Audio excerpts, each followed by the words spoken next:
Thanks, Nick. Okay. Now call the meeting of Carbon County Board of Commissioners to order. Please rise for a moment of silence, prayer, and the Pledge of Allegiance. Father, bless us as we gather for this meeting.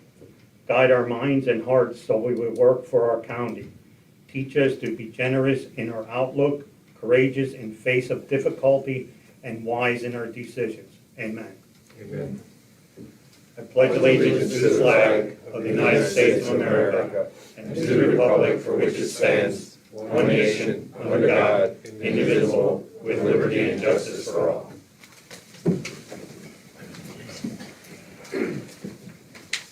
These proceedings are being recorded for the sole purpose of constituting the accuracy of written minutes. Tapes are reused, eliminating recorded records of these proceedings. Approval of the minutes of the previous meeting held September 24th, 2020. So moved. Second. Mr. Arner? Yes. Mr. Lukasevich? Yes. Mr. Notstein? Yes. Are there any requests concerning county business at this time? Hearing none, we'll move on. This time we have want to do a special presentation. Lisa, if you would join us up here. Good morning. Well, come over here where we can get you on camera. The election board thought it'd be a good idea. We continue to have people sending in numerous mail-in ballot applications, and they're asking where the ballots are and that, so we want to go over a little bit of I know we have our meeting next week for election board. We felt it was important to get it out to the public on what is going on in the election office. Lisa? Good morning. So first I want to let you know that as of yesterday at like 5 o'clock, we have 9,196 mail-ins and absentees. That includes military as well. So we mail out military and overseas like a month before everybody else. We also started mailing some overseas just a few days ago. We have the ability to print ballots, but we can't print 35,000. So we printed those just went out 2 days ago. So if anybody hears of anybody getting them, they are valid. I just want to clear up a couple of things before I show you. So we're getting several calls about they just continually do applications because they're not getting their ballot. They didn't go out yet. So we're getting calls that they're getting red envelopes containing ballots to vote. They're getting 2 and 3. That's not the case. I don't know what they're getting, but we have nothing that goes out in a red envelope. And as far as I know, across the state, county-wise, nobody sends a ballot in a red envelope. So that's one thing. Again, if you're not sure, just call us, because we have over 3,500 duplicates right now, which is insane. Normally, we send out a letter every time someone does a duplicate, but because one person's doing 5 and 6, we're not sending letters. It's way too much mail. So with that being said, so I brought a ballot and an application just to show everybody. This is one of the applications that are going out to everybody. Whether you're registered, they're going to people that aren't even in the state. They're just, everyone's sending them everywhere. We're not sure where they're getting their list from, but they're not correct with ours. They're highlighted in yellow. It's valid, we can use it, but it didn't come from us. Because that's what people are saying, we're sending them 2 and 3. And in particular is the addresses on them are not what we have on our shore system, so. Right, so they're getting them from like a third party, I'm not sure where. But if it's from us, it will say Carbon County and it'll have our seal. All these are coming from Washington, Harrisburg, all over the place. Again, we can use this, but if you already submitted one and you're getting these, don't keep resubmitting, please. It's too many. But haven't we had an issue with the addresses being wrong in those? Some of the, and yeah, not some of the matching people up? moved, I mean, they don't have any, from what I'm understanding, they don't have an up-to-date list of anything. You know, they're just random, or they're just saying to the person at the house, and that's not even the person. So, again, if you know you're registered, if you know you did a permanent, or you did an absentee or mail-in, you don't need to submit any of these. So, this is our official ballot, which actually we're gonna start mailing tonight into probably the weekend. It's a lot of ballots to get out. We're doing the absentees first, not for any reason, just because there's a smaller total, so we can get those out like quickly. And then right after that, we're gonna start with the mail-ins. And those mail-ins will roll out over a number of days. They Correct. won't all be sent out on the same day. Right, so we have 51 districts. Mhm. Obviously, we're gonna start with the first one, which is 4, and go to 62. We're gonna try to get them out as quick as possible. Some of them have over 500 in each, like in a district, so that's a lot of ballots to go through. And sample ballots are online also on our No, website. they I know. will be by next week. Okay, good. Okay, so anyway, I'm getting back, so it's a two-sided ballot, it's 8.5 by 11. I mean, excuse me, it's a one-sided ballot, the back just has our commissioners on it. This is what it looks like. When you receive your ballot, it's gonna come in an envelope like this. It'll just say official election ballot, that's it. You're gonna open that up, and you're gonna see 2 other envelopes. This tells them how to vote the ballot, color in the ovals, etc.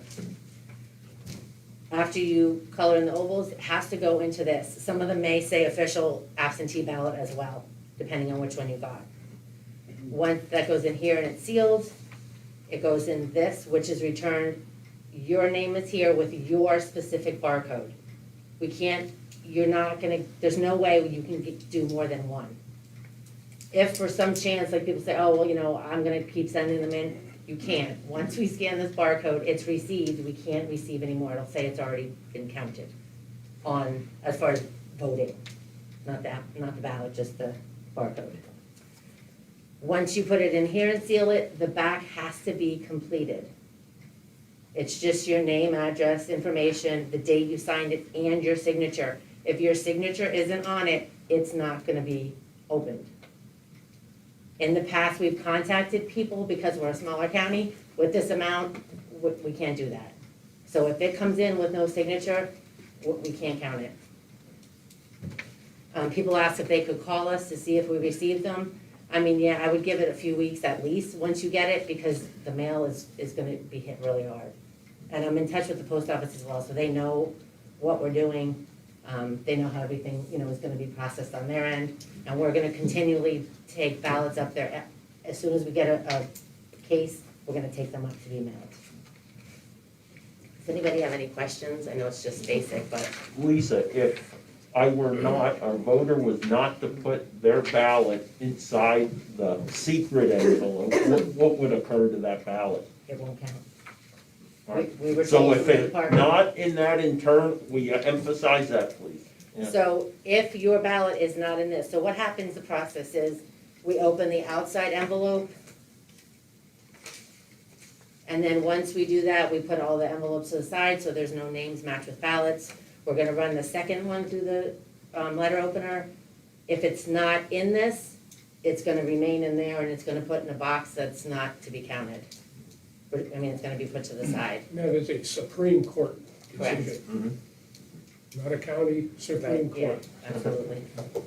And Lisa, husband and wife, 2 separate envelopes, right? Correct. 1 ballot per envelope. Correct, so a lot of times we tell them they can mail their applications in the same envelope, just because it makes it easier. And we mail them out that way sometimes too.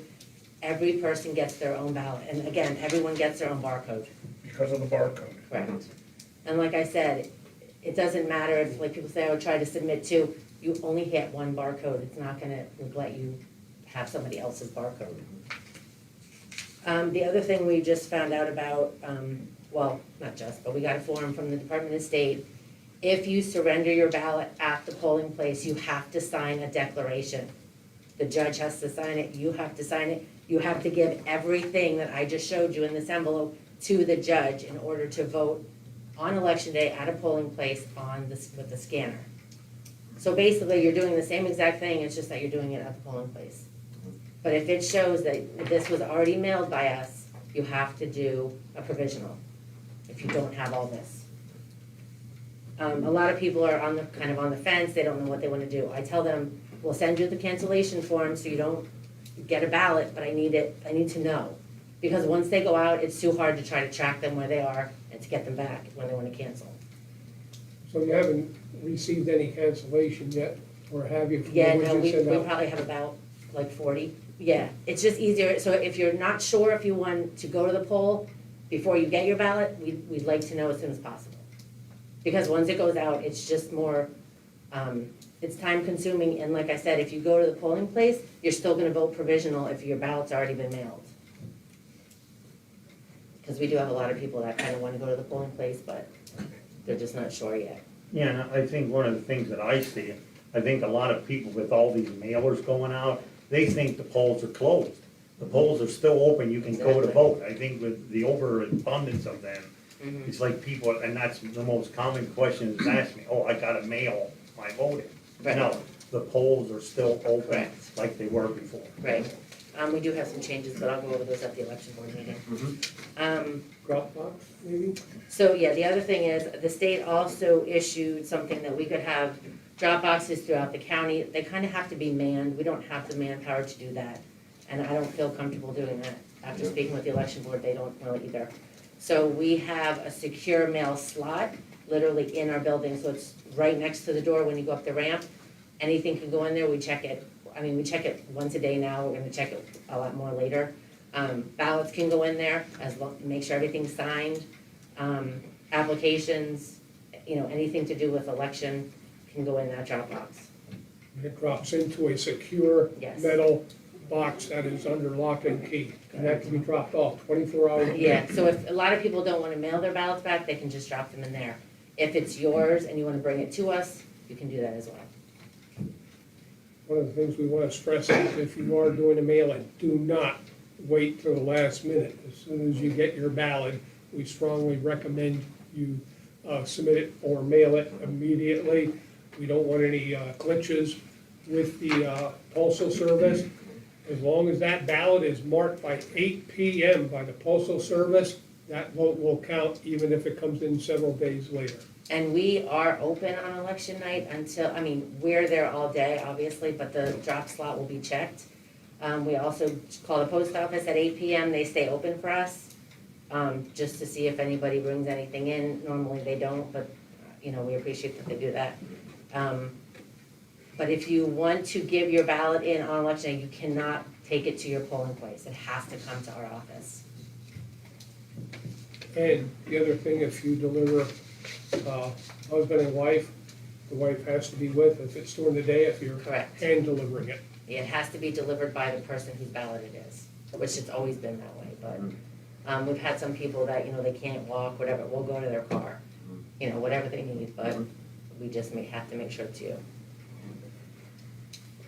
Any questions let's start with I'm gonna go off agenda a little bit here, because it's such an important issue right now with the election. So do any of the other elected officials who have been through the process somewhat, or our solicitor, have any comments at this time? Or questions? The news media, nothing, Dan? News media? Yeah, you said that your ballots are gonna start being sent out tonight, right? Yes, Okay. they're probably going in the mail tonight, but we're gonna start processing what we have. Okay. So basically, all of our applications to date are processed, everything has labels, ready to go, we're just waiting on the ballots, which, they're supposed to deliver today, UPS. Once we just confirm everything's there and ready to go, we're gonna start, so we're hoping tonight, but the first actual mailing won't take place till tomorrow. Okay, cool. I think that was pretty much the only thing I wanted to confirm.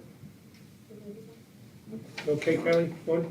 The only one I have, can I see you after to get pictures of the ballots? I didn't hear the question. She wants to take pictures of the ballots. I can probably just give you like a sample ballot.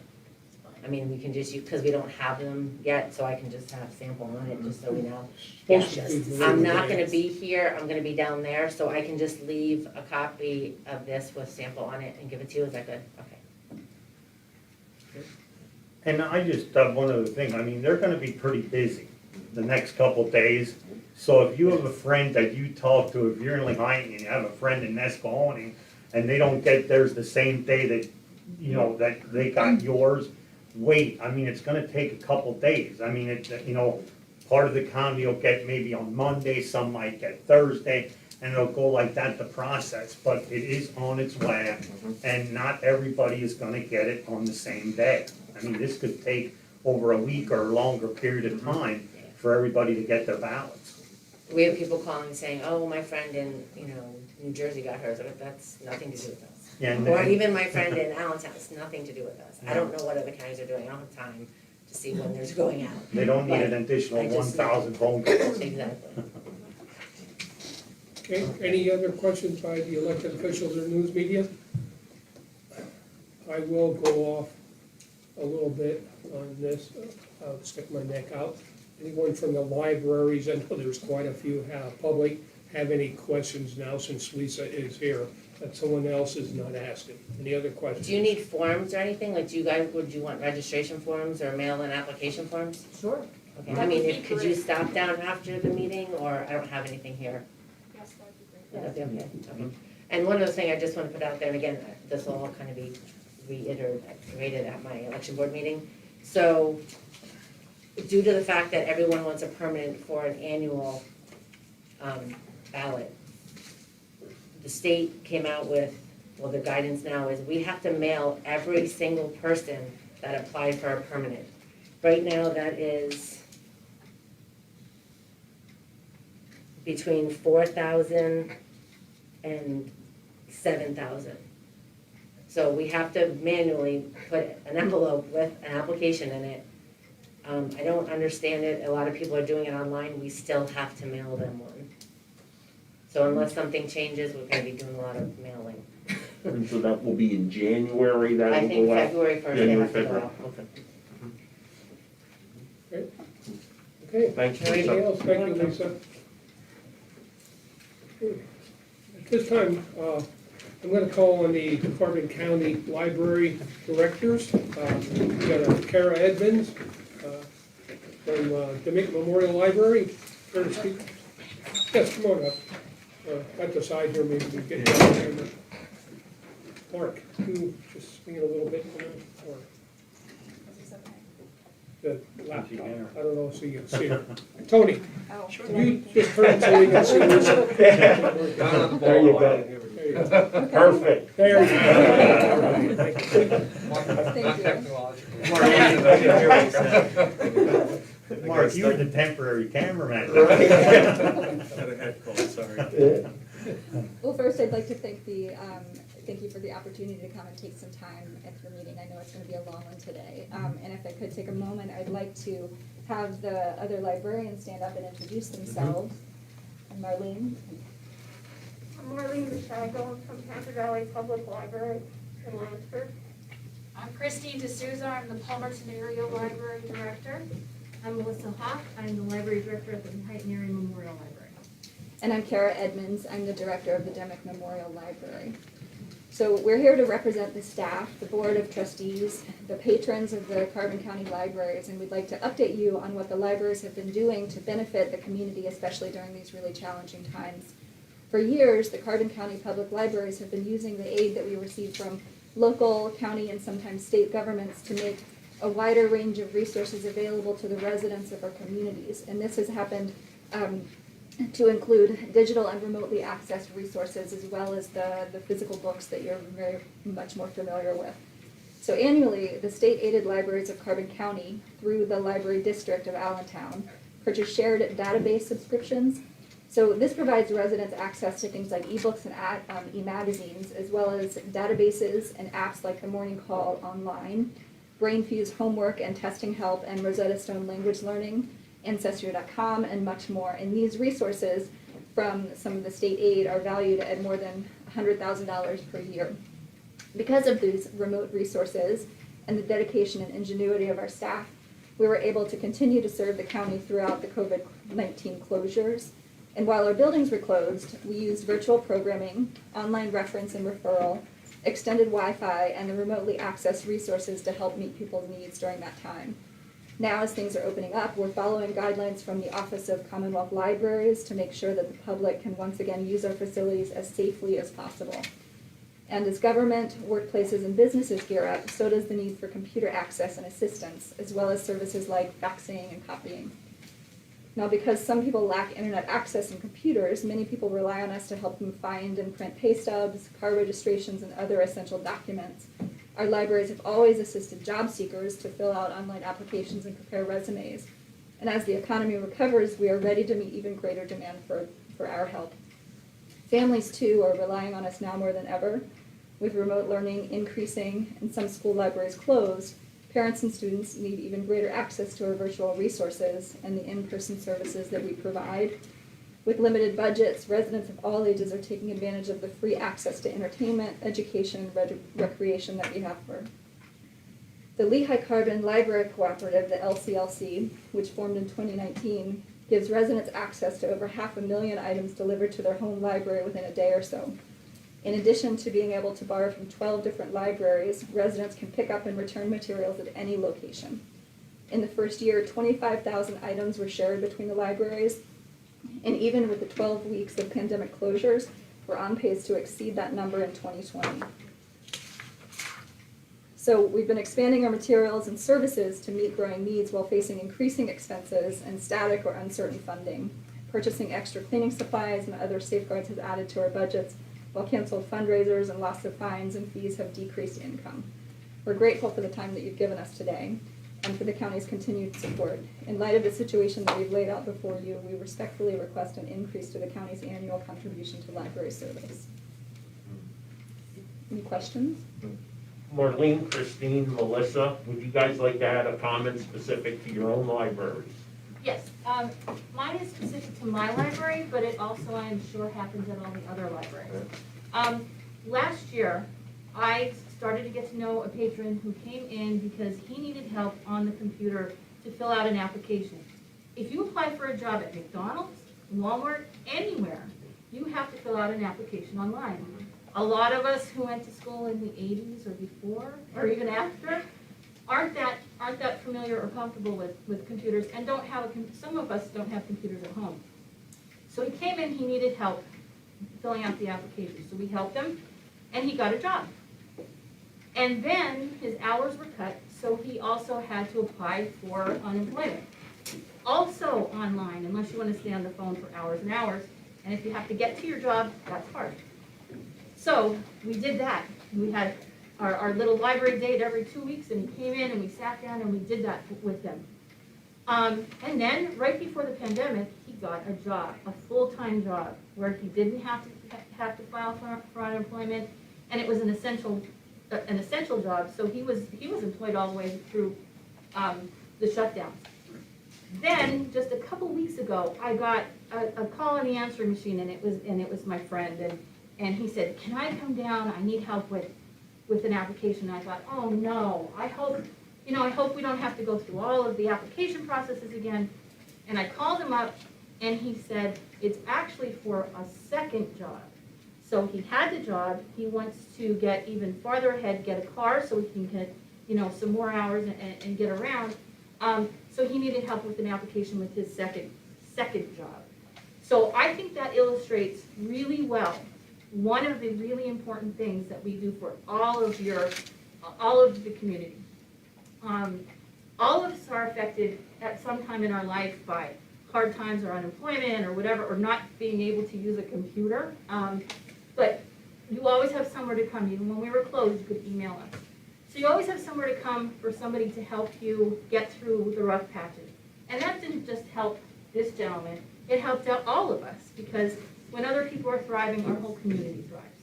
So I just wanted to give that little story, because that's just one story of many stories that we all could tell about people who need all the different things that they sometimes can't do on their own that we help with. So thank you for letting me share that, and I will turn it over to Christine if she has something. I would just like to say that I always think of libraries as a certain way of saying that whenever somebody has a question, they come to us first, for better or for worse.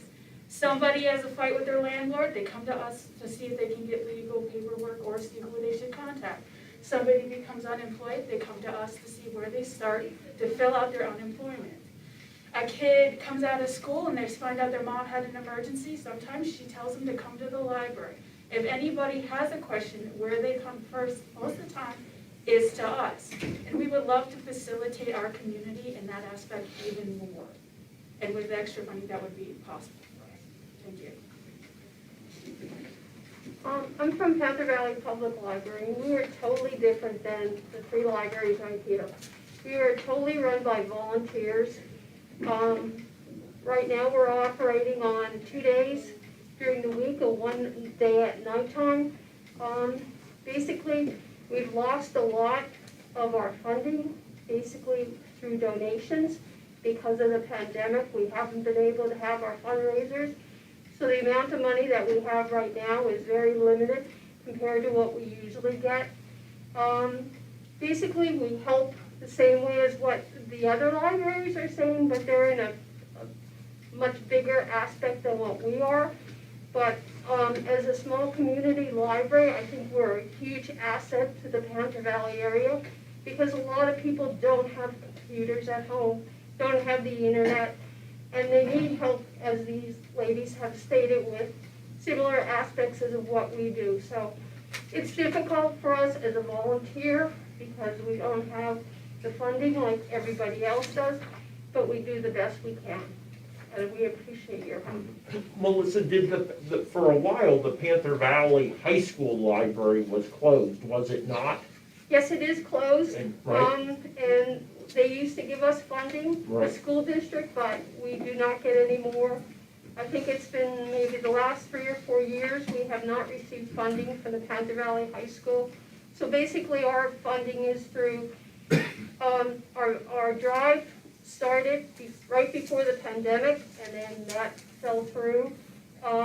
We usually have fund drives. We do the Hootenanny up at Summit Hill, and then we have a basket sale, a book sale, and donations from the public, and that has decreased because us not being open for the past, 2 months of the pandemic when everything was shut down. So it's been a little difficult, plus our expenses have gone up because we had to buy stuff for the pandemic. So that's what I could tell you. Melissa, are you all a 501c3? Yes, Did you apply for our Carbon County block grant? I did, but I didn't, unfortunately, because I really don't know how to scan. I did it through the mail. Right. And I was rejected because I had to do it online, which I did not know.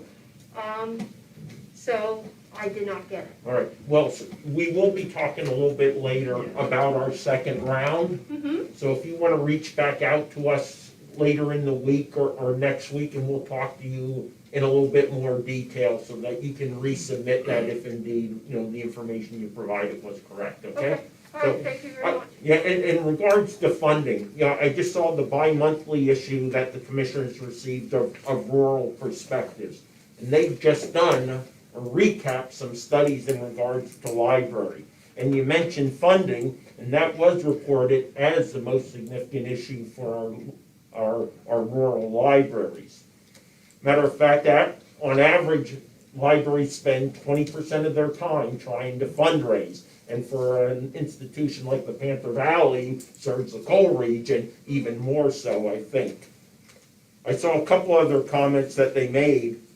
A reduction in state funding has hit rural libraries much harder than urban libraries. We don't get any state funding whatsoever. Yep. And state revenue to libraries has actually fallen overall by about 8% in the last 2 years. And local government funding ranks second lowest among all states here in Pennsylvania. Any other comments? One yet? I'm sorry, just to make it clear, the Panther Valley Library does not receive state funding, but the other 3 of us do. So, and we're very grateful for that. But I do want to point out that this year, only 5/12 of our funding, our state funding, has been approved by the legislature so far. We're hoping that the rest will come, but we're not sure. So that's another area where we're kind of uncertain. And I'm Melissa, by the way. It's hard to confuse us, especially with the masks. But anyway, so I just thought that I would let you know that. Well, thank you for. I have one other thing to comment on the libraries. I hear a lot of technology and, getting people jobs, and it's very important. But one of the things that I personally did, I was researching history for a marker for England Heights area. And I had the privilege of going in the basement. And a lot of people don't realize that our libraries are our history. I mean, I researched through books that had newspapers back to 1900. You know, and you see a pair of shoes in there for a penny and a car for $495. I mean, it's like very interesting, but we can't lose our libraries. I mean, it's helping the people now, and it's preserving our history. So I think whatever we could do, I think we should. Thank you. Have the library submitted a request to the commissioners as in the past annually? We're in the middle of the, or beginning of the budget cycle. So normally the libraries would do a request for funding. Okay. I think most of the letters in the past have named an amount.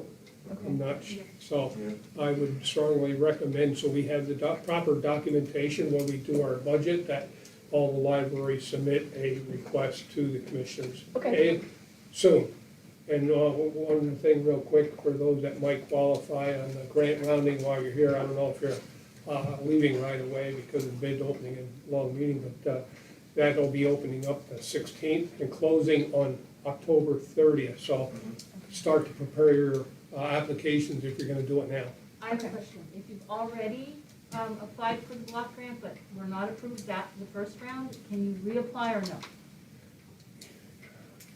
Well, let's see, I don't know if why you weren't approved, and we'll have to find out why. And if it's a problem that can be rectified, that we can get funding to you, we'll do what we can. I think it was approved, but then it wasn't funded, or Well, I have again, to look- it's about, do you meet the eligibility requirements? Right. Did you receive some type of other CARES associated Okay. funding? And would- letters aren't going out to those who were deemed totally ineligible, helping clarify the reason why it might have been a zero. Would receiving a PPP loan Yeah. disqualify you? It could, because it's an offset. If you receive 10,000 in PPP and you're asking for 10,000 from the county, you're not gonna receive it. Okay. And also, those who did not receive PPP or EIDL were placed on a higher priority also during the process. Okay, thank you. Thank And you. if you could pass that to Weatherly Library also, as I know that's the only library Yeah. not I represented think, today. yeah, Jim Thorpe Penn Kidder is the same now, so. Yeah. Thank you. Okay, thank you. Thanks. Thank you so much. You're welcome.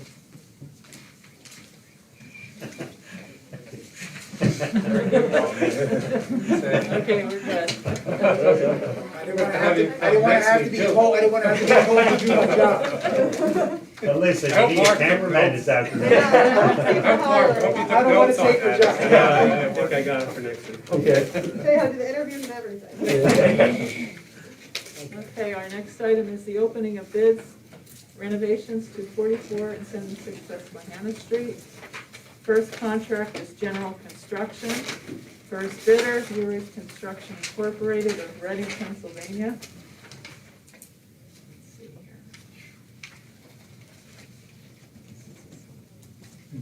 here. You can read all three or the total.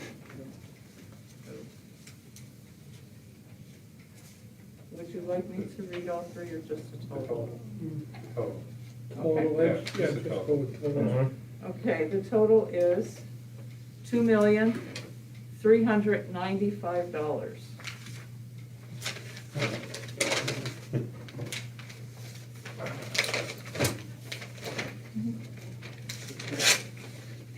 Want to read that again? $2,395,000. Oh, sorry. Oh, 395, Yeah. not 395. I'm sorry. I Okay. screwed that up. I messed Okay. up. Have you double checked it? Oh, okay. I'm glad I did Okay. that. Oops. Oops.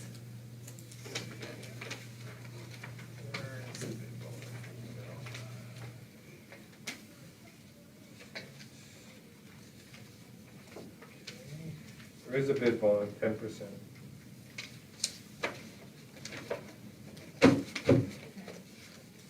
Next bidder is Bracy Construction Incorporated out of Allentown, Pennsylvania. I'll read this one right now. $2,457,000.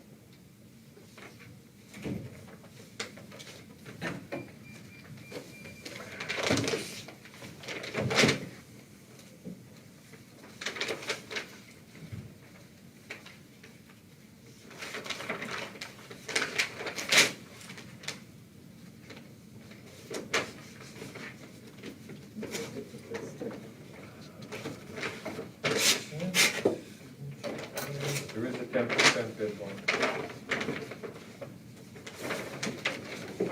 Next bidder is CMG of Easton Incorporated out of Easton, Pennsylvania.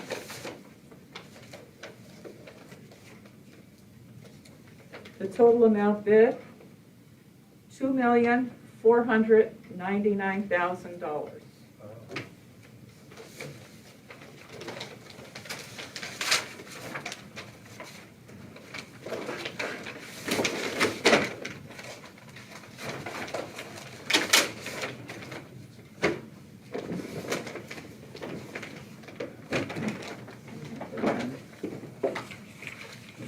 And that's it for general then. After we check the bid box. Since I'm representing one of the GCs, are you going to make a decision at this meeting, or you're gonna go through the solicitor and then? Yes, Right. yes. well, Okay, so yeah. I'm My motion will be I'm coming gonna up. leave then, so Yeah. I can get to my other bid order. Thank you. What, Tony, 1 week? Yes, 1 week. Well, we. We'll announce it next week. Oh, go for it, you're fine. Was there a bid bond there? Yes. Okay, so I'll move the table the bid for a period not to exceed 1 week, so that they can be assessed for meeting the lowest technically responsible requirement. And I will second that. Mr. Arner? Yes. Mr. Lukasevich? Yes, Mr. Notstein? Yes. Okay, our next contract is for plumbing. The first bidder is KC Mechanical out of Mount Bethel, Pennsylvania.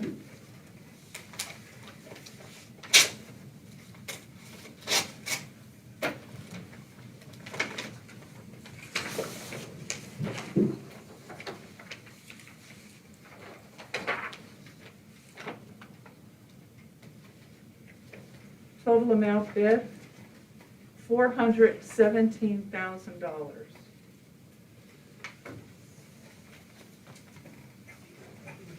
Open them for you. Okay, pass them on after I get to this one.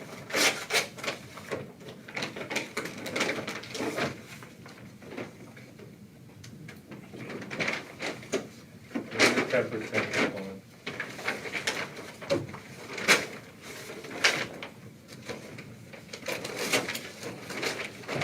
Next bidder is Michael Mechanical Incorporated out of Telford, Pennsylvania. The amount bid, $378,000.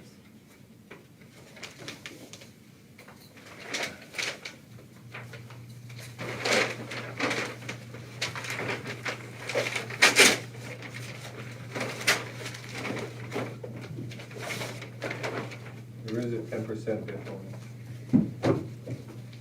Our next bidder is Bognet Incorporated out of Hazleton, Pennsylvania. Total amount bid, $349,000.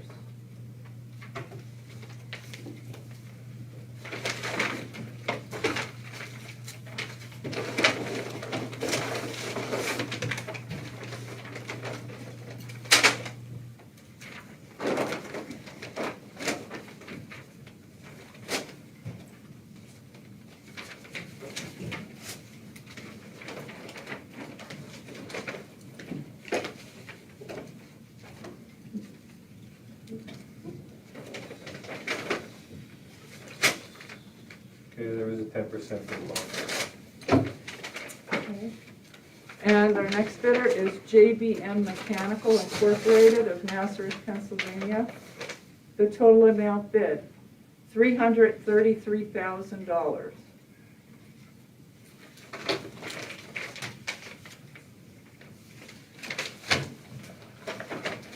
And that is all of the bidders for the plumbing. There is a 10% bid bond. We're looking at that. You're good.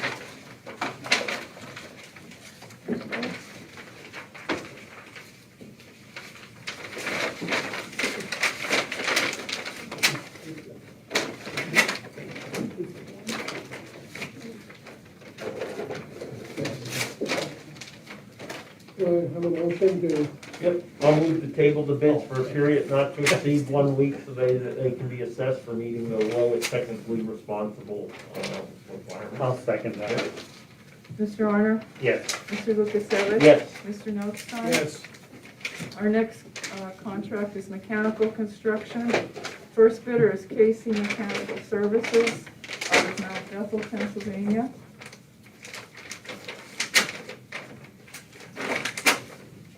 The total amount bid, $638,000.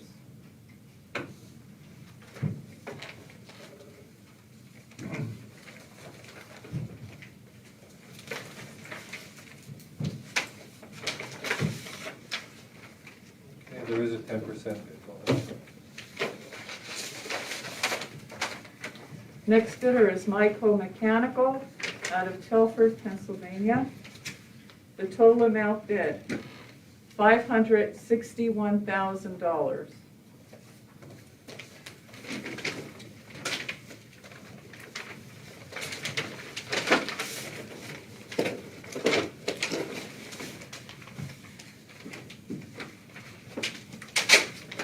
There is a 10% bid bonus.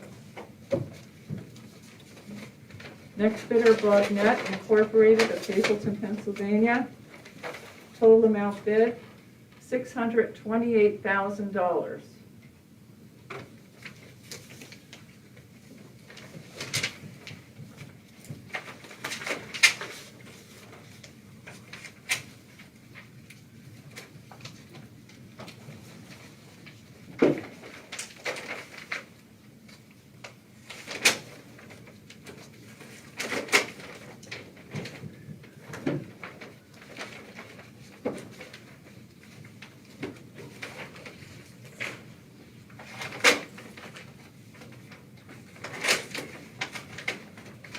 There is a 10% bid bonus.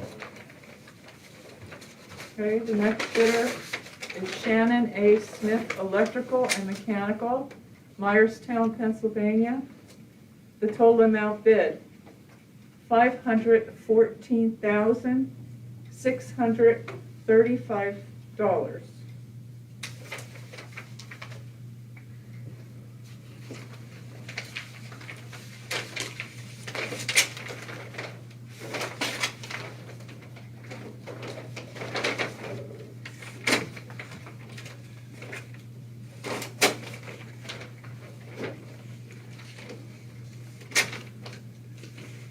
There is a 10% bid bonus.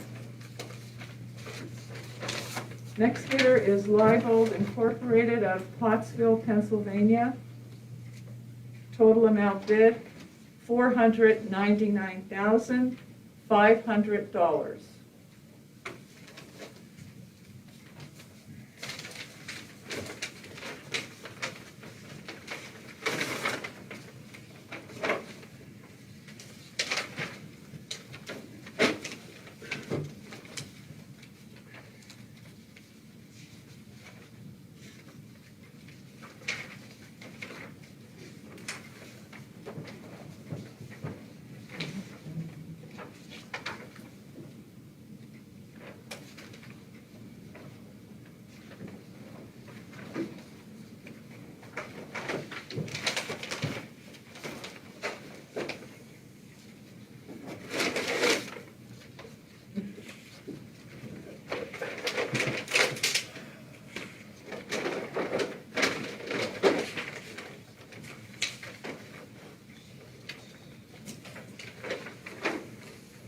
All right, there is a 10% bid bonus.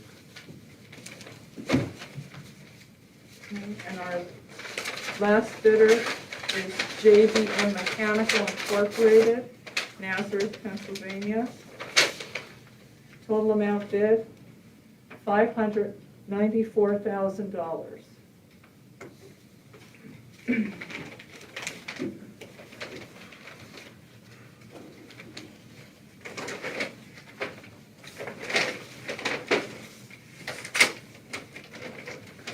Deborah, okay? very good. Yeah, there is a 10% bid bonus. Move the table the bids for a period not to exceed 1 week in order that they can be assessed for meeting the lowest lowest technically responsible bid requirement. I'll second that. Mr. Honor? Yes. Mr. Lukasevich? Yes. Mr. Notstein? Yes. Next item is the electrical construction. First bidder is Larry McCullion of Somerville, Pennsylvania.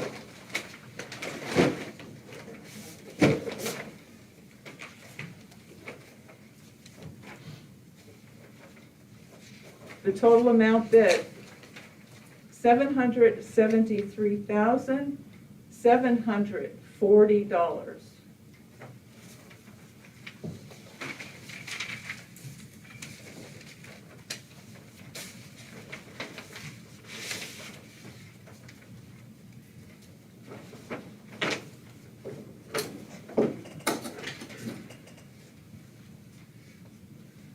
She made it 100% instead of 10%. That's even better. Yeah, there's a 10% or 100% before that. Okay, the next bidder, Wind Gap Electric Incorporated, Wind Gap, Pennsylvania. The total amount bid, $643,712.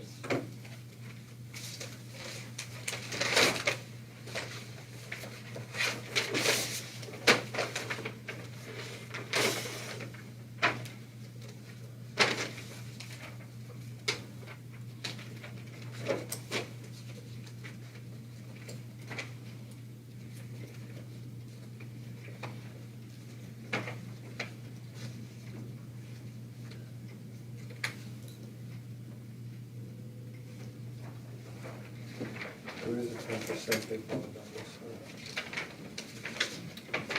Next bidder is GR Nodal Electrical Construction Incorporated, Clark Summit, Pennsylvania. The amount bid, $594,750.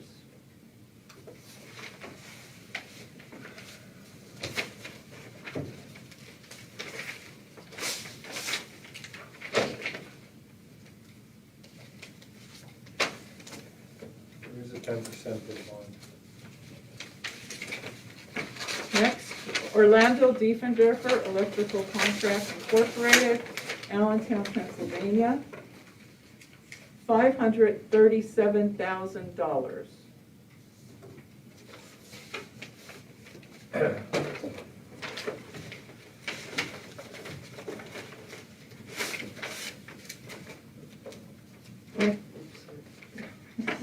Move faster. Not moving fast. There is a 10% big one. Next bidder, Village Here Electric out of Rochester, New York. Total amount bid, $614,283.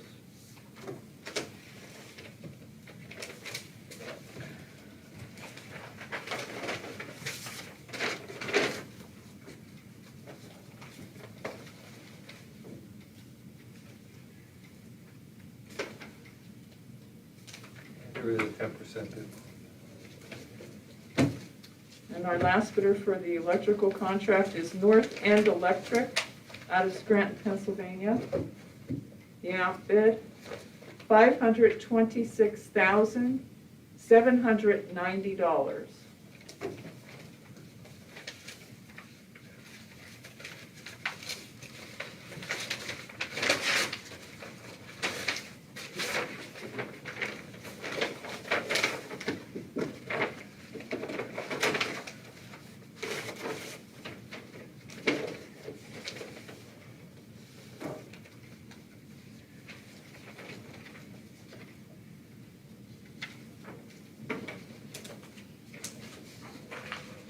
There is a 10% big one. Move to table the bids for a period not to exceed 1 week so that they can be assessed for meeting the lowest technically responsible requirement. Second. Mr. Honor? Yes. Mr. Lukasevich? Yes. Mr. Notstein? Yes. The next contract is the fire protection construction. We have one bidder, Anchor Fire Protection Company Incorporated out of Herkiona, Pennsylvania. Total amount bid, $63,750. $600.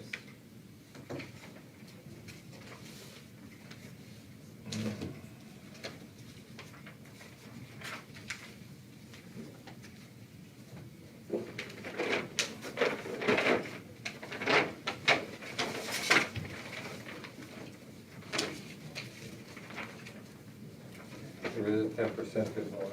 Move to table the bid for a period not to exceed 1 week so it can be assessed for meeting the low technically responsible bid requirement. Second that. Mr. Arner? Yes. Mr. Lukasevich? Yes. Mr. Notstein? Yes. And the final contract is the elevator construction.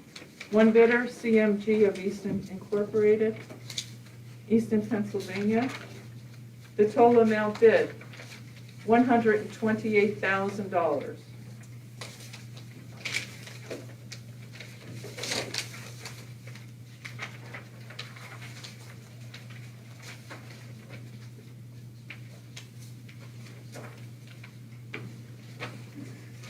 There is a 10% involved. Move to table the bid for a period of not to exceed 1 week so that it can be assessed for meeting the low technically responsible bid requirement.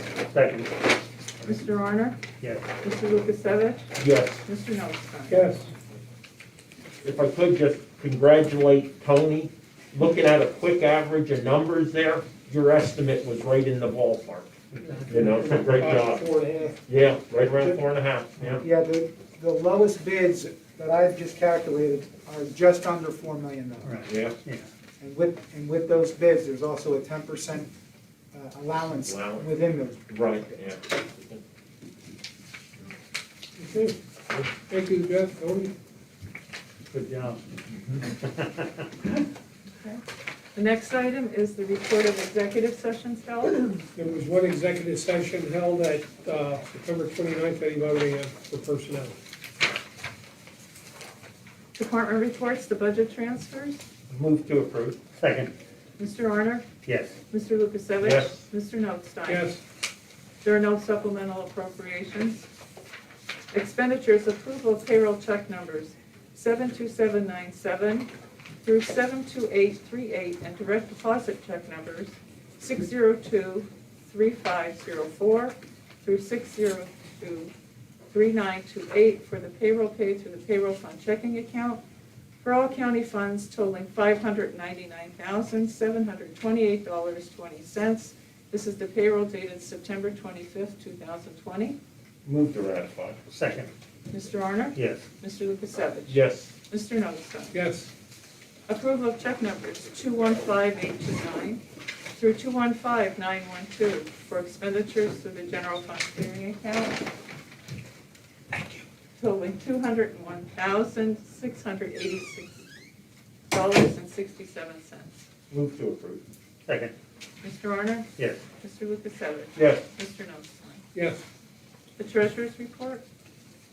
Move to approve. Second. Mr. Arner? Yes. Mr. Lukasevich? Yes. Mr. Notestein? Yes. Okay, at this time, we'll recess our weekly meeting of the commissioners, and I now call the monthly meeting of salary board to order. The first item is the approval of the minutes of the salary board meeting held September 3rd, 2020. So moved. Second. Mr. Severcek? Yes. Mr. Arner? Yes. Mr. Lukasevich? Yes. Mr. Notstein? Yes. Are there any guests concerning salary board at this time? Hearing none, we'll move on. Report of executive sessions held. There was one executive session held on September 28th at 10:30 a.m. First item is courts. Mr. Armstrong? Magic Imperial District Judge in Weatherly, change the rate of one secretary two from $13.72 per hour, grade 7, step D, to $14.13 per hour, grade 7, step E, effective October 7th, 2020. Move to change the rate. Second. Mr. Severcek? Yes. Mr. Arner? Yes. Mr. Lukasevich? Yes. Mr. Notstein? Yes. Domestic Relations, change the rate of one Domestic Relations Assistant Director from $21.85 per hour, grade S11, step A, to $22.51 per hour, grade S11, step B, effective October 14th, 2020. Move to change the rate. Second. Mr. Severcek? Yes. Mr. Arner? Yes. Mr. Lukasevich? Yes. Mr. Notstein? Yes. Change the rate of one domestic relations specialist two from $11.95 per hour, grade 6, step A, $12.31 per hour, grade 6, step B, effective October 4th, 2020. Move to change the rate. Second. Mr. Severcek? Yes. Mr. Arner? Yes. Mr. Lukasevich? Yes. Mr. Notstein? Yes. Change the rate of one domestic relations specialist one from $10.84 per hour, grade 4, step A, to $11.16 per hour, grade 4, step B, effective October 31st, 2020. Move to change the rate. Second. Mr. Severcek? Yes. Mr. Arner? Yes. Mr. Lukasevich? Yes. Mr. Notstein? Yes. District Attorney? No. No? Okay.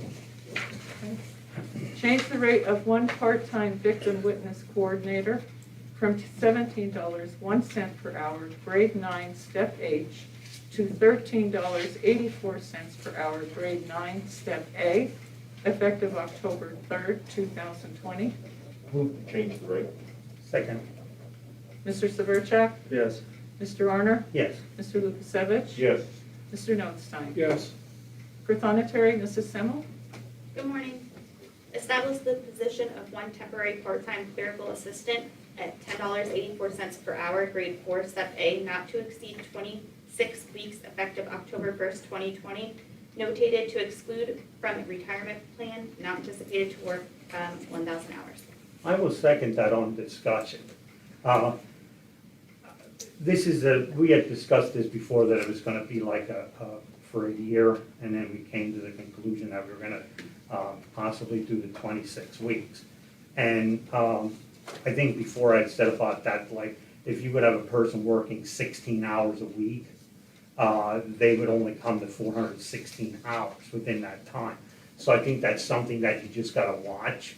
And one of the issues I think that came up that was brought to our attention, that we're having a lot of people from out of the county that were processing wedding certificate, licenses and passports. And I think we have to look into something like that, if out of county people, if we can actually charge additional money to bring more money within the county. Otherwise than that, I really have no other issue with it. It's just that I think we want to watch out for that it can be an additional income for us. My comment would be, it's critical that we establish critical positions outside of our normal cycle, which is an annual salary board. This is an anomaly, period. As Commissioner Arnold stated, 70%, I understand, and that's an estimate of folks being served by this position would be out-of-county residents. It is not the focus of Carbon County government to serve out-of-Carbon County residents. So I definitely would like to see us how we refine our policy, if possible, for processing this. And I will also, up until the annual salary board, stand against this position. Was there an actual motion made? Yes, there was. Okay. Yes, I Yeah, okay, second. okay, I good. second. Okay. Okay. I call for the vote. Mrs. Semmel? Yes. Mr. Severcek? Yes. Mr. Arner? Yes. Mr. Lukasevich? No. Mr. Notstein? Yes. The treasurer? Good morning. I'd like to make the motion to change the rate of one first deputy treasurer from $16.30 per hour, grade S5, step A, to $16.78 per hour, grade S5, step B, effective November 4th, 2020. I'll second that. Mr. Sheehan? Yes? Mr. Severcek? Yes. Mr. Arner? Yes. Mr. Lukasevich? Yes. Mr. Notstein? Yes. Thank you. Area Agency on Aging, change the rate of one aging care manager supervisor 2 from $19.82 per hour, grade S9, step A, to $20.42 per hour, grade S9, step B, effective October 21st, 2020. I'll move. Second. Mr. Severcek? Yes. Mr. Arner? Yes. Mr. Lukasevich? Yes. Mr. Notstein? Yes. Change the rate of one aging care manager 2 from $15.26 per hour, grade 11, step A, to $15.72 per hour, grade 11, step B, effective October 15th, 2020. Move the change. Second. Mr. Severcek? Yes. Mr. Arner? Yes. Mr. Lukasevich? Yes. Mr. Notstein? Yes. The animal shelter. Change the rate of one part-time canine officer from $10.63 per hour, grade 3, step B, to $10.32 per hour, grade 3, step A, effective October 1st, 2020. Move the change. Second. Mr. Severcek? Yes. Mr. Arner? Yes. Mr. Lukasevich? Yes. Mr. Notstein? Yes. Corrections, change the rate of one site coordinator prison from $15.52 per hour, grade S4, step A, to $21.67 per hour, grade S6, step I, effective October 7th, 2020. Move to change the rate. Second. Mr. Severcek? Yes. Mr. Arner? Yes. Mr. Lukasevich? Yes. Mr. Notstein? Yes. Abolish the position of one site coordinator trainee at $19.25 per hour, grade S6, step E, effective October 7th, 2020. Move to abolish. Second. Mr. Severcek? Yes. Mr. Arner? Yes. Mr. Lukasevich? Yes. Mr. Notstein? Yes. Elections, establish the position of one department clerk 3 at $11.95 per hour, grade 6, step A, effective October 1st, 2020. Move to establish. I'll make the second on that on the discussion. This has been a position that's been up before. And just from some of my notes here that I've been taking in the past, currently there are 4 part-time employees that work on limited hours that we have approved. One of them was vacant for several weeks. In addition to that, there are several employees throughout the county that are capable of working in elections to combat the excess of mail ballots. When you look at the timesheets, there's several weeks prior and a few weeks after the election with overabundance of hours, not for the entire year. The on-hands deck has been a quote around here for years, which means other department employees go to elections to help out for election at election time. Most of the discussion has been over the abundance of mail ballots. So is the coronavirus pandemic a distraction to a common situation that we have. Creating a new position will not help our situation with the mail-in ballots at this time. Right now, I think we should be focusing on the election. And if there would be a position, and I said, if we would need a position and that could be presented to us that we would need it, I think it needs a little bit of research, but what we would need would actually be an election technician. With an election technician, you know, you'd have a job description that the person would be comprehensive in the SURE system. You know, locating voter addresses, receiving and processing cash, explaining petitions. You know, there's all kinds of job descriptions to this, and even with the person that during elections that they might have to work up to 16 hours. And I said, not that I'm saying that we do not need a position, but I really feel at this time it doesn't. But with the changing of the election staff, including the director is gonna have all different kind of changes. We were talking about, you know, maybe it might be the possibility that we might print our own ballots, you know, that we have to look into. And a new position should add expertise to the department. You just don't create a position just for the sake of having an extra person. I mean, that's my thing. And I think we lose people out of our office here. And we should get to the point that election is self-sufficient, you know, and I have no problem with that. And maybe if there was a plan from the top to the bottom, how it was done, I mean, I would be acceptable to that. But at this time, I think we gotta just focus on this election.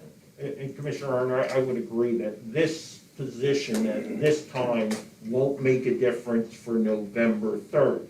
Therefore, it should be put into the normal salary board process, and that position should be brought up in January. And if we don't have enough information to make a positive decision at that time, then it gets pushed down the road until we have enough understanding of the actual environment going forward that position would be working in. Okay. As far as the job description, it would be the same as what the two current employees doing. They all have to do that SURE system. They all have to know how it works. They have to share the responsibilities and do a little bit of everything. Lisa has to be freed up for some time and to answer all the questions and calls that they currently, that Jane cannot do. I just think you're making a gross mistake.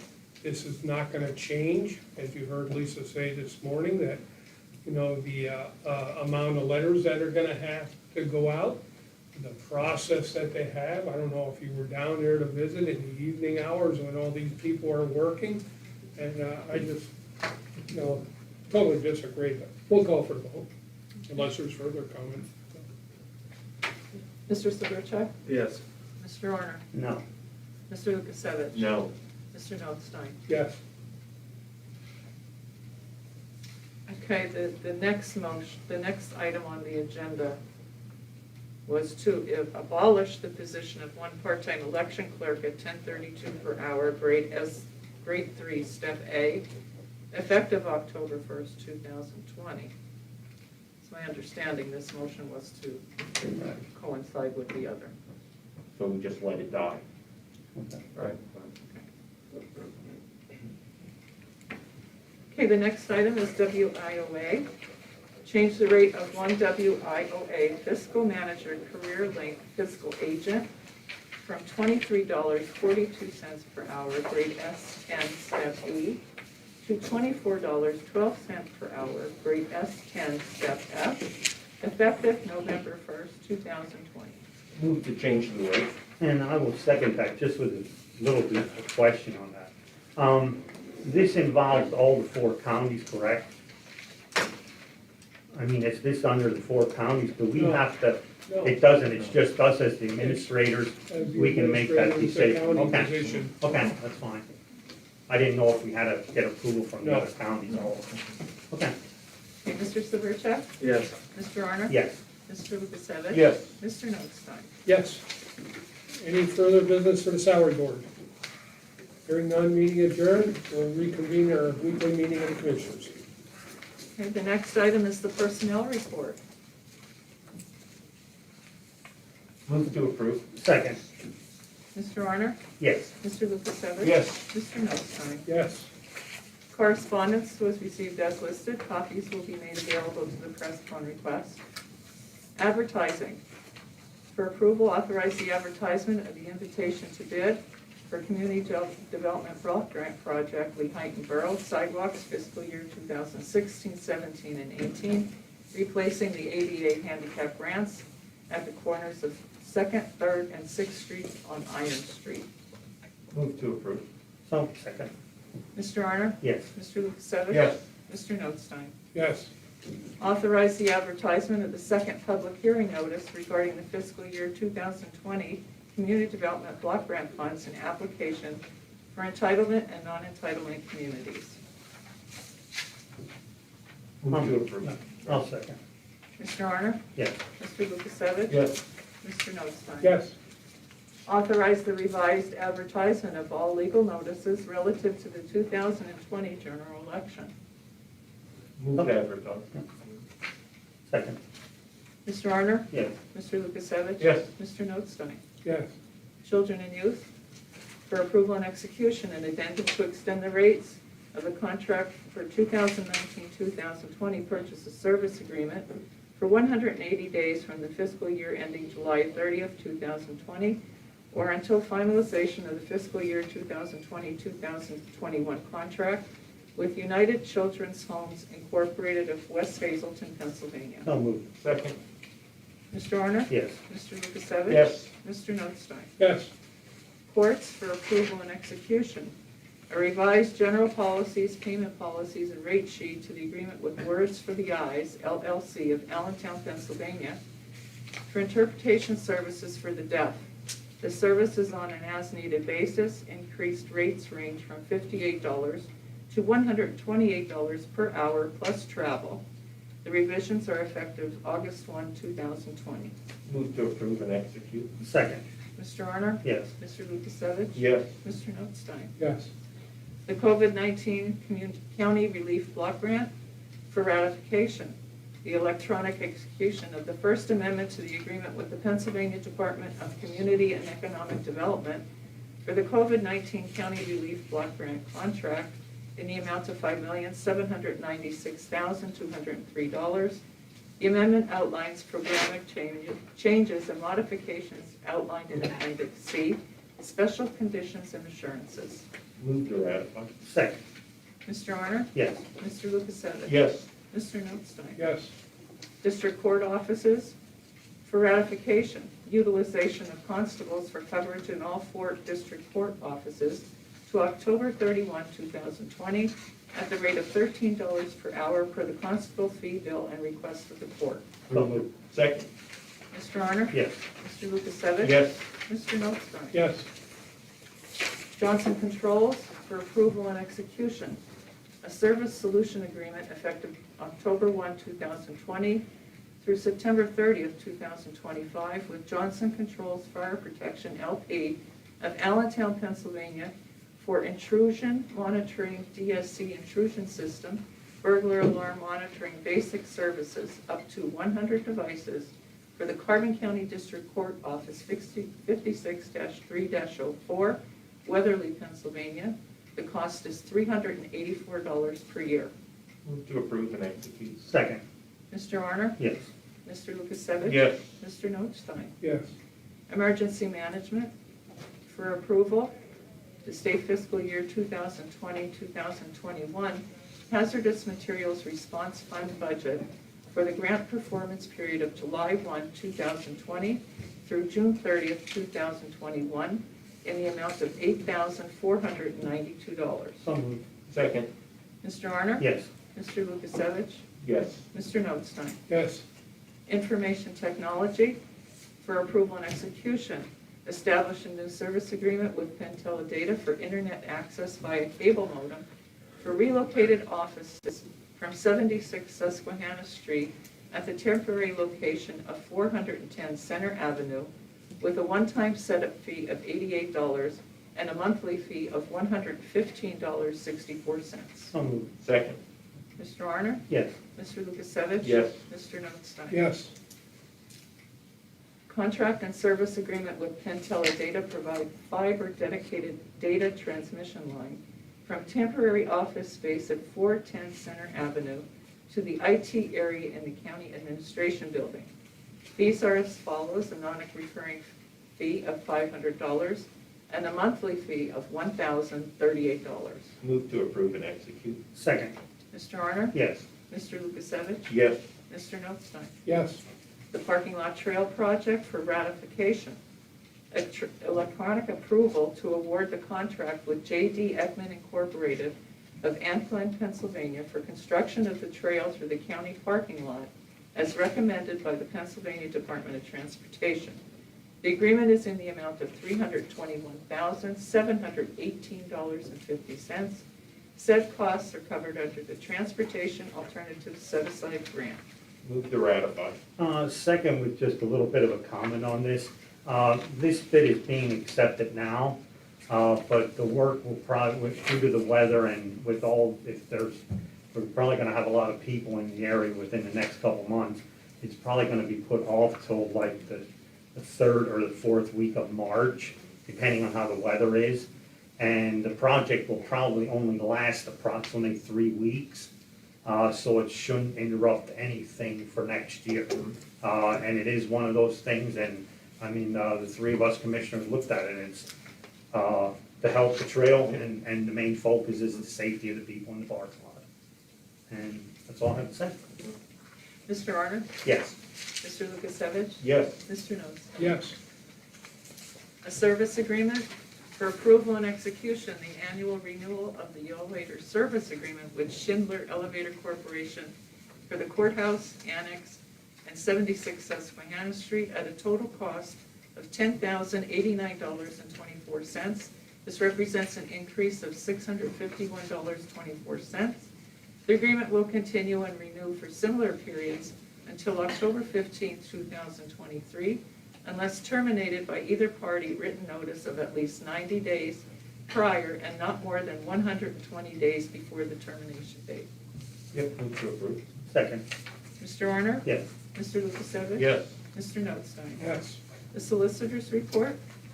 Thank you. County Buildings for approval and execution, a lease agreement between the county and Jim Thorpe Area School District for rental of temporary office space at 410 Center Avenue in Jim Thorpe.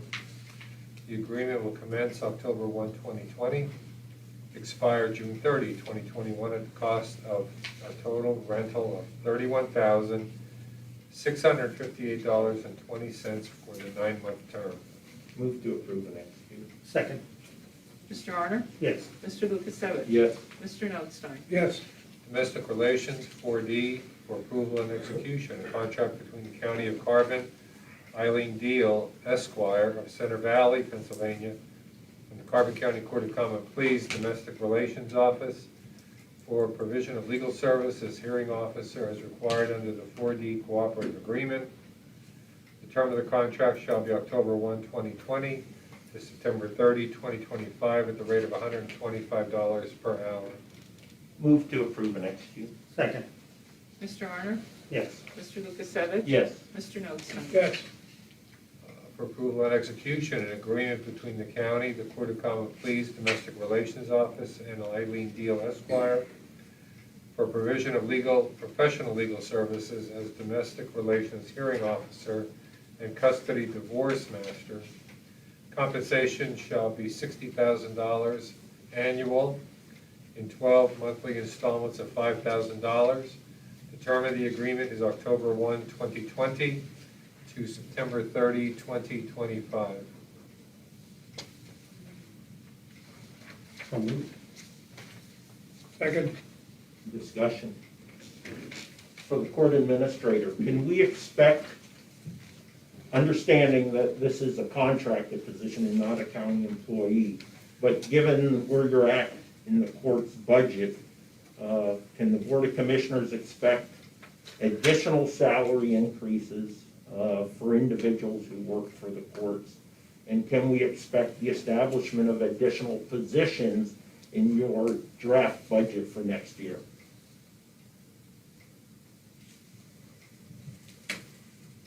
I'm not sure I can comment because don't have all the details in front of me. It's a president judge who would make those kind of recommendations. So we don't have their draft budget input yet, Ellen? It's been sent over, but I don't have details in front of me. All right. So my concern is, again, we're making a financial commitment before having the opportunity to look at the overall impact to the budget. In addition, we know historically, and Wayne has told us numerous times, there's an expectation when you see one salary increase that 399 other employees are asking for something similar. So my thought would be, wouldn't it make more sense to look at this holistically? Therefore, simply extend the existing contract for 2 months to the end of the fiscal year, and then allow us to look at this $5,000 a year increase in a holistic sense, and based upon the overall request that you might have for the courts. This is not a county position. I This is a realize that. contract I said that. where the person has not had an increase in 5 years. The person now asks for an increase. We had made an offer. That person refused that offer, but did go for the $60,000, which in 5 years would have been over the $60,000, would have been 61,250. So I don't think you can compare this to a county employee getting annual raises. Had this position gotten a raise, the same as the county employees, because it was a contract, did not get the raise, but if it would have been a county employee, they would have got benefits as well as the increases, that would have been over $60,000 already. Yeah, what I do realize, this career field, the legal career field, in positions in the county, is only second to corrections officers. The county employs more than 24, or fills more than 24 legal positions. Matter of fact, taking this position to 60,000 would put this individual within $600 of our current public defender. I don't see the equity there in hours and work, from my perspective.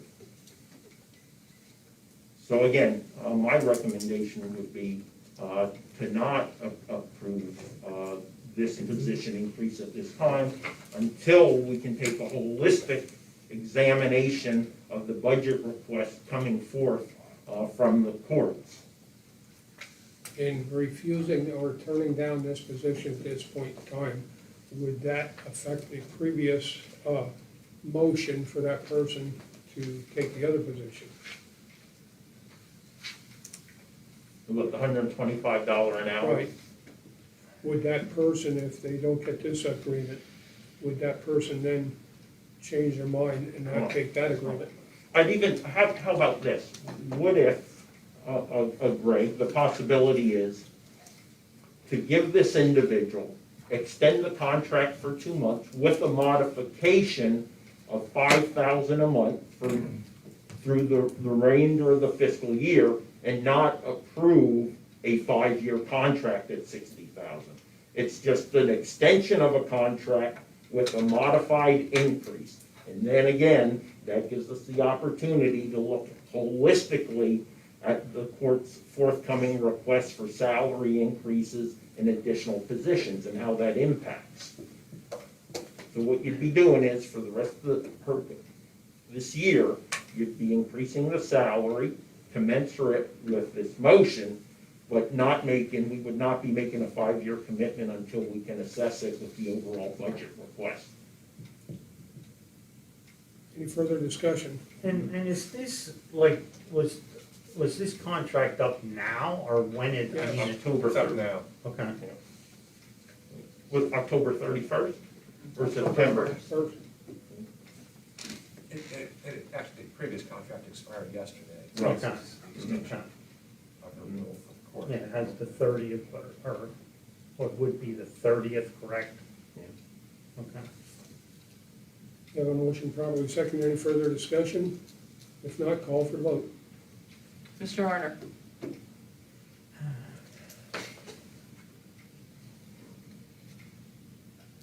Can we table this for a week until we get more information, or don't we want to do that? We have no agreement then With with the anyone. counselor to provide legal services. We have no one to fill the position if you do that. Well, we could make a motion to extend the existing contract. But we have a motion on the floor by. Right, Mr. that's the Arnold, vote second this by one down, myself. right, So yeah. either we Yeah, vote we'd it have to down vote or on it move and then a forward. follow-up motion. And in this here, what was the reasoning for, I mean, usually like when you have a contract, if we do our leases or whatever, it's the year and then the next year it'll go up and it'll go up. What was the reason for not ever having any increase in this contract in the first place? Because that's what we agreed on 5 years ago, and that's what the person wanted to, that's what became before the Board of Commissioners from the previous court administrator in the courts. So we went along with that, that's what was recommended, and we passed the motion as such. And I think Ben. just with our, like when we do our negotiating in the first place, people always come to this, I hope this just doesn't reflect back on this, that if somebody forgot to put their raises in for 3 years, that they want that extra money. I mean, this is a little bit of a different of a contract here, but, I just hope that everybody doesn't come and say, well, this one didn't get a raise for 3 years, or they should have been on another step. Now we're gonna run into it that In this it's, position, under a contract, it's on like the public defenders and the district attorneys, the part-timers and that, they get benefits, this person does not. That's another thing we have to consider in this type of an agreement. Mr. Miscavige. So to answer Commissioner Arner's question, the 4D contracts run on a period of time. They're in In this case, it's an independent contract, it's not an employee. Right. This individual agreed to provide her professional services for the term of that contract, which was set a 4-year term, I believe, the last time. Now the courts are recommending they coincide with the 4D contracts with the state, which are 5-year terms. That's why you approve the ones for Attorney Hatton, the sheriff. Those two. You know, they were 5-year terms, you've already approved those. So this individual had previously agreed to work. That was a negotiated contract. She agreed to work those 5 years or 4 years at a flat rate. So there was no built-in increase because that was the agreement of the parties. It wasn't that it was overlooked, it wasn't an oversight, that was a negotiated rate. So in this case, they've now recommended go to a 5-year term to coincide with the term of the 4D agreements with the state. And I guess the courts and Attorney Deal are recommending, again, a flat rate for the 5 years. But like I said, I look at it, this is like you can almost say a 9.5% rate. I hope that just doesn't pass down for everybody. This is not an employee, though. Yeah, but it still impacts But it the shows the overall budget. appearance And of again, the other people in the building. we've continued to hear from January 6th, just the same reason why we gave everyone a 3% increase. What did we hear? We heard, well, we gave it to the union people, so we have to give it to everyone. You know, so we set a precedence. And again, this is another example of that, where it's gonna be, well, we gave it to this one without holistically looking at the budget, and now we're gonna give it to everyone else, because you're gonna have 24 solicitors and legal profession individuals coming and saying, well, you gave an extra $5,000 to this individual, recognizing it's a contractor, but why shouldn't we get a similar compensation? But they did over the last several years, if they've been here a while, they've gotten that kind of increases already. This person has not. Rational thinking often goes out of the window with raises. Okay, call for the vote. Well, we did. It did call for the vote. Yeah. Oh, it's on Rob. Yeah. How we do it? I'll say yes to it, but to reflect that, I hope this doesn't, reflect back on the other people that are, that are expecting a 9.5% raise. Mr. Lukasevich? No. Mr. Notstein? Yes. Magistrate's Office in Weatherly, lease termination for approval with authorization to proceed with the 30-day notice of termination of the lease agreement with Claudio and Josephine Gambino of Langhorne, Pennsylvania, for rental space for Magisterial District Office in Weatherly, situated at 200 Carbon Street. The termination will be effective October 31, 2020, and the reason being the relocation of the offices to the new borough building. Move to approve. Second. Mr. Honor? Yes. Mr. Lukasevich? Yes. Mr. Notstein? Yes. Parking ordinance, for adoption ordinance number 2020-02 of the County of Carbon, establishing and providing for parking kiosks, multi-space parking meters, establishing kiosk zones, establishing and regulating unmetered parking lots, regulating parking, ticketing, and providing penalties for violation. Ordinance numbers 20801, 21302, 21401, 2021804 are hereby deleted and revoked in their entirety. Move to adopt. Second. Discussion. So just to clarify, the deletions and revocation will take place upon an effective date being established, correct? Right. Okay. Yeah, the ordinance says the effective date will be established at a later time by a resolution of the Board of Commissioners. Yep. Mr. Honor? Yes. Mr. Lukasevich? Yes. Mr. Notstein? Yes. Tax claim for adoption, a resolution authorizing the archiving fee of $3 per document, which includes importation, scanning, and indexing of the documents for digital retrieval. Move to adopt. Second. Mr. Honor? Yes. Mr. Lukasevich? Yes. Mr. Notstein? Yes. Tax claim for approval and execution, a purchase agreement with Infocon Corporation of Evansburg, Pennsylvania, to utilize an e-archive system and to charge a $3 annual fee for each tax delinquent property. Year one includes a system setup and installation fee and a total of $11,199.30. Year two is simply a processing and storage fee, and the total for year two is $5,259.30. Move to approve it. Second. Mr. Arner? Yes. Mr. Lukasevich? Yes. Mr. Notstein? Yes. Nothing further. Any further business? Hearing none, commissioners' reports, Mr. Arner? None at this time.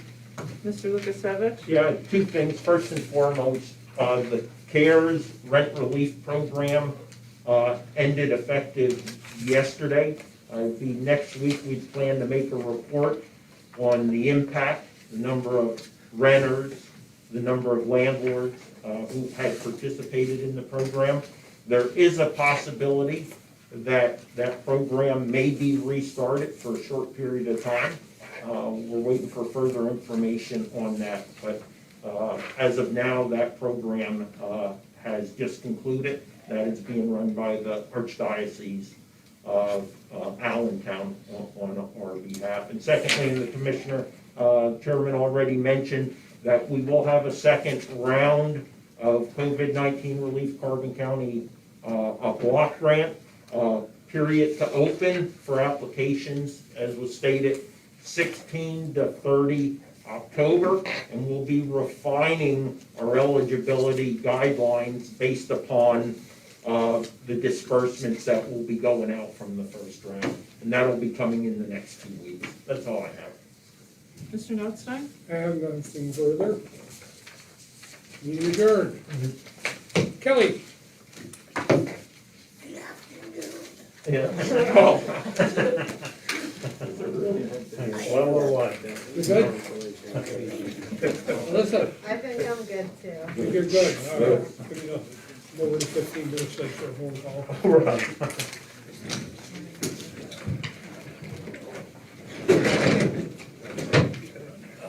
Ted, are we going to call in quick? Yeah, I'll come in. Okay.